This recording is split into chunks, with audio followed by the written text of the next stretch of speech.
It's another edition of Time About the Movies, and today we're taking a look at the films of September 27th, 2002. Only 3 films to look at today, so let's go ahead and jump on into it. And we'll start off with the biggest new release of the weekend, and if I might channel my inner Leonard Skinner here, let's take a look at Sweet Home Alabama.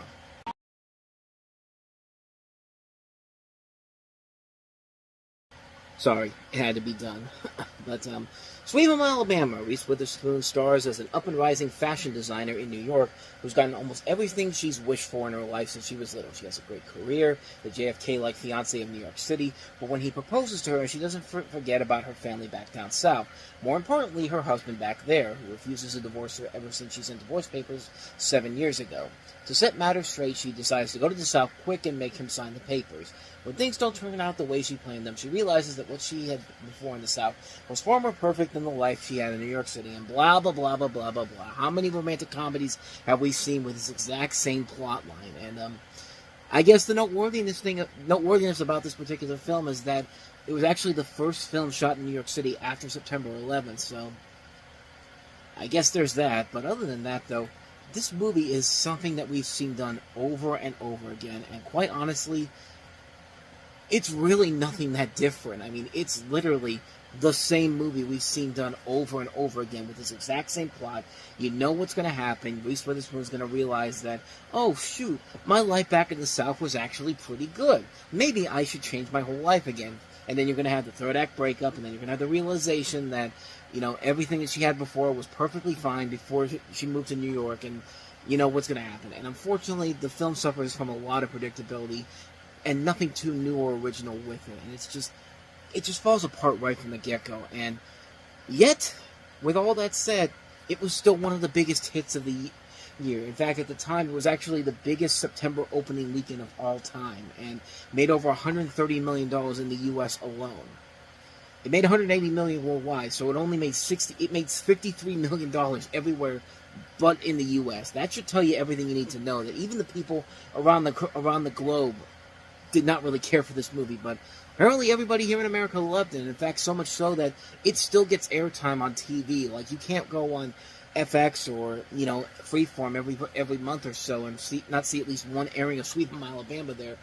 And quite frankly, I just don't get it. Like, I've tried so many times to watch this movie and think, okay, maybe this will be the time I finally get into it. Maybe this will be the one where I see where everybody is coming from. But nope.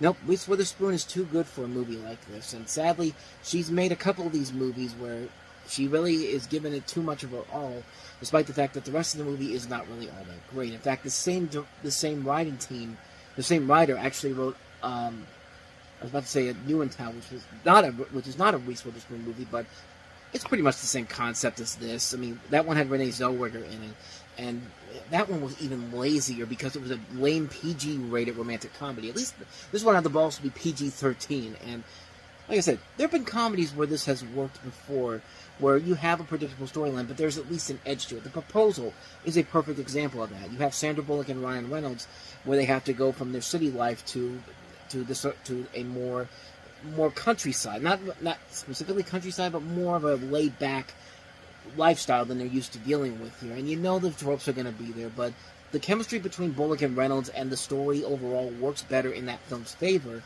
compared to this movie here, where there's nothing really all that interesting or engaging, and you can't really get behind any of the two guys that Reese Witherspoon's involved with here. Like Josh Lucas, can't really there's nothing really that great about him. Patrick Dempsey, it's just McDreamy before McDreamy came on Grey's Anatomy, and it's just not a good film. It's just a film that's just so bland, so forgettable, and you expect so much more from the people that are involved in this, but there's just nothing there. I mean, every time I try to watch this movie, I always give it the benefit of the doubt, and then it's never the same thing. It's never anything different from what I had before. It's a lame movie that doesn't really have a whole lot there, and it's just bland. It's a bland movie with too many good people involved, too good of a director involved. This is Andy Tenton, who later will go on to direct a couple of decent films with Hitch, which I thought was surprisingly really good. And he also did Anna and the King before this, but he followed that up with Fool's Gold and then The Bounty Hunter, and then his career kind of took a nosedive after that. So yeah, this should probably be a warning sign to stay away from anything after Hitch. So, but yeah, not much more to say about this one. Sweet Home Alabama, it's just kind of a bland movie. I don't get the appeal of it. Sorry, I just don't get it. So that is Sweet Home Alabama. Let's go ahead and move on to our next movie, which is Jackie Chan and Jennifer Love Hewitt in The Tuxedo.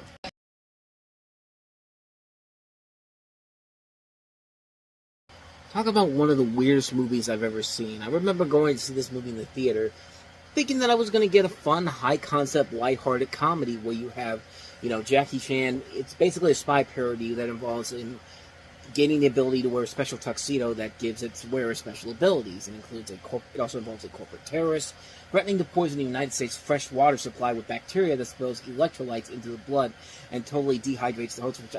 Which don't get me wrong, I could have sworn this was the exact same plot of Dorio's character from the Flintstones of Viva Rock Vegas. The actor who plays Dorio in The Mask, he was in the Flintstones of Viva Rock Vegas, and he had this random subplot where he's just like, I poisoned the watering hole to kill off all the dinosaurs, that type of stuff. Like, I can't remember that actor's name now, but doesn't this sound like the exact same plot from that movie into this movie here? And crazy enough, that's not the weirdest thing that happens in this movie. So many different elements about this movie make no sense whatsoever. There are scenes in this film where things will happen, like, I always love that trope of, like, the cool hip guy, like the guy who has the original tuxedo, who's in this movie played by Jason Isaacs, who's kind of the parallel to James Bond. Like, every time he wears the suit, he's suave and sophisticated, and nothing bad ever happens to him. But then soon as somebody like Jackie Chan puts it on, like, hey, here's a thing where you can shake your booty. Like, here's a thing where you can, like, go crazy and destroy your house. It's just like I understand that he's putting on the suit for the first time, but it's just like, why would you even have those features on there? I mean, what situations are you going to need that in there to have that happen? And it's just like it makes no. It's a movie that probably has some good concepts overall that could make for a very interesting and engaging film, and yet it really just goes all over the place and just goes, like, you really have no idea what the hell is going on in this film at times. Like, there are times in this movie where, like, there's one scene I always remember. It's where, Jackie Chan is with this woman, not Jennifer Love Hewitt's character, but he's out at this bar and he meets this woman, and, like, he's like for some reason, I don't remember if I imagined this scene or not, but this scene gets a little too crazy for its own good. So they go up to this hotel room, and these bad guys end up coming after Jackie Chan's character. And, there's a point where, like, she's ready to go. Like, she's ready to just jump on Jackie Chan's character. And then these bad guys come up. And so he ends up fighting the bad guys with this thing called pants-only defense. And it's Jackie Chan doing Jackie Chan stunts. And in the background, you just hear her go, like she's ready to go. Like, she really wants Jackie Chan in that situation. And it's just the way that scene is shot is just so weirdly put together, and it's just, like, it's one of the weirder scenes in the entire movie that always stuck with me for some reason. I don't know why, but it's just, like, it's a weird movie to say the least. And I guess to the credit of Jackie Chan, he's the one thing that does carry the movie through. He's doing the action sequences that we know he can do. I mean, he's a master at this type of stuff, but everything else about the movie just feels so weirdly put together and so off on so many levels. Like, it just doesn't feel like the pieces were there to make something really, really unique and incredible here. I mean, there's possibilities there. You could have a really fun parody comedy, maybe something on the lines of something like a Kung Fu Hustle that came out a couple years later, and I think did this whole concept here kind of a little bit better than this movie, because with that being a parody of mostly martial arts movies, and this one being a parody of spy films. But I don't know. I think this probably needed another rewrite with probably a better director involved, maybe a better screenwriter overall to finally show what the possibility of this can really be. Because from what I got from this movie here, there really wasn't a whole lot there that I remember being that great. I mean, Jackie Chan's probably the only one thing about the movie that really carries the load. I don't really buy his chemistry with Jennifer Love Hewitt. Jennifer Love Hewitt's not bad in the movie, but she's just kind of in there to be the token love interest, and again, it kind of falls into predictable territory. There's going to be the lie reveal. There's going to be something that happens where the big twist comes out of nowhere that you can kind of figure out coming a mile away, and by the end, you just feel kind of like, I have no idea how I feel about this, except the fact that I saw it. I don't really have too much more to say about it, except that I saw it. It's a movie that I can't say it's a bad movie, but I can't say it's a great movie either. It's a largely forgettable film. Like, I watch it once, it's like, okay, I watched it once. I will probably never watch this again in full length again. I mean, it's just, I don't know. It's just one of those ones that, for some reason, stuck with me for some scenes, but nothing in particular I would say is something that you must check out. I guess if you're a die-hard Jackie Chan fan, maybe it's worth a one-time watch, but you're never going to watch this again after the first time.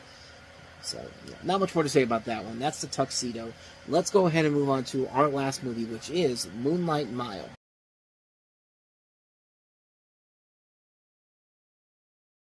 Third straight week looking at a movie with Susan Sarandon. I just realized that. We had Igby Goes Down a couple weeks ago, then The Banger Sisters, and now this. So I thought that was kind of amusing. But you also see Dustin Hoffman and Jake Gyllenhaal in there. The movie is based off of Brad Silberling's own experience dating Rebecca Schaefer, who, if you don't remember her, she was on the show My Sister Sam, and she was killed by an obsessed fan in 1989. So I guess this is a story about that, where you have a young man who lingers into the family home of his fiancée after her accidental death, and while grieving along with her parents and drawn into legal issues presented by a district attorney seeking justice for the family, he finds himself falling in love with another woman against his own best intentions. This is directed, like I said, by Brad Silberling, who gave us Casper and also City of Angels, and also features a cast that includes Holly Hunter, Ellen Pompeo, pre-Grey's Anatomy, Dabney Coleman, Richard T. Jones. Good actors involved here, and not a bad movie per se. Definitely not a melodramatic film that would probably be considered as too cliched riddle or Oscar bait, or even a movie like but I can't really say it's a great film either. It's just kind of like, it's fine for what it is. I think the performances overall are very good. I think the idea is very interesting and leads to a lot of potential enjoyment here, and there is some enjoyment in here. It does run a little bit too long, just a little bit over 2 hours. A story that feels like you could probably trim about 10 minutes off of it, and it probably would have been fine. As far as the rest of the film itself goes, it's just a fine film. It's nothing too significant, nothing too incredible that I would say is a must-see film. But, I mean, it's just fine for what it is. It definitely could have been a whole lot better, honestly, but it's not the worst thing I've ever seen. It's definitely one where I would say, kind of like with The Tuxedo, you watch it once, and it's really not going to leave much of a lasting impact on you, but you feel like this director's made so many other better movies. But there are some good elements to it, from the casting and the writing. The direction overall is probably the best thing about it, honestly, along with the casting in it. So, again, fine for what it is, but definitely could have been a whole lot better. I mean, it certainly could have been much worse, too. So, that is Moonlight Mile. And so with that said, we wrap up another edition of Time About the Movies. The next time we meet, we'll take a look at the first two films of October 2002, including Anthony Hopkins returning as Hannibal Lecter in Brett Ratner's Red Dragon. And we also have the big screen debut of the VeggieTales, because clearly that was intended to be something that people wanted to see. We have Jonah, a VeggieTales movie. So we'll take a look at those two movies next time we meet on the show. So until then, thank you so much for watching. And if you want to see more videos like this, please hit the plays on the next page, check out the previous episode, and also don't forget to hit the like and subscribe button if you want to see more videos like this on this channel. So, with that said, I am off. I will see you guys next time, and until then, as always, take care.